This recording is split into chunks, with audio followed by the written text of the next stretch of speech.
একটা ভোজ ঘরে দুটো মাতালে ভোজ খেতে গেছে। সেইখানে লুচি বঞ্জার ভোজ হয়েছে, দুজনে পেট ভরে খাইছে। তারপরে গামছাতে দুটি করে ছাঁদা বাঁধিছে, দিয়ে ঘর আসছে। ঘর আসতে আসতে একটা গাছতলে দুজনে বসে দেখতে দেখতে গল্প করতে করতে ঘুমায় গেছে। কেমন করে ঘুমাইছে, উয়ার পা গুলোর দিকে মাথা করেছে একজন, আর উয়ার মাথাটার দিকে একজন পা করেছে, দিয়ে দুজনে ঘুমাই গেছে। একজনকার মাতালের ঘুম ভাঙিছে, দিয়ে ঘুমাই উঠে বলছে, ভাই তোমায় খিদিয়া পাইছে। আরেক মাতাল বলছে, দাঁড়া ভাই, গামছাতে বাঁধা আছে, লুচি বুন্দা এগুলো বার করাই।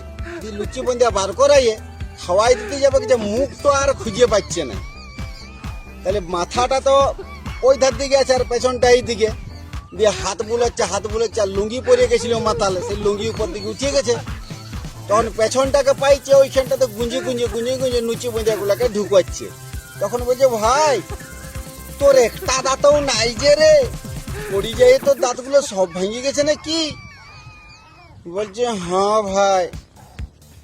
তখন গুঁজে ঢুকাতে একটু একটু হাওয়া বেরাচ্ছে। বলছে, ভাই ফুক দিস না, ভাই ফুক দিস না, ওগুলো অনেকক্ষণ হয়েছে ভাই, ওগুলো ঠান্ডা হয়ে গেছে, আর ফুক দিস না। বলছে, না ভাই আমি ফুক দিই নাই। আবার গুঁজে ঢুকাচ্ছে, আবার হাওয়া বেরোচ্ছে। তখন বলছে, ভাই তুই কতদিন মুখ ধুস নাই রে, তোর মুখটা এত পচা পচা গন্ধ করছে, যা কালকে মুখ ধুবি ভালো করে, তোর মুখে দমে গন্ধ। কিন্তু ভাই তোর দাঁতগুলো কোন দিকে গেল বল দেখিনি, তোর একটা দাঁতও নাই যে রে ভাই। নমস্কার, ভিডিও ভালো লেগে থাকলে আপনারা পাশে থাকবেন সকলেই। নমস্কার।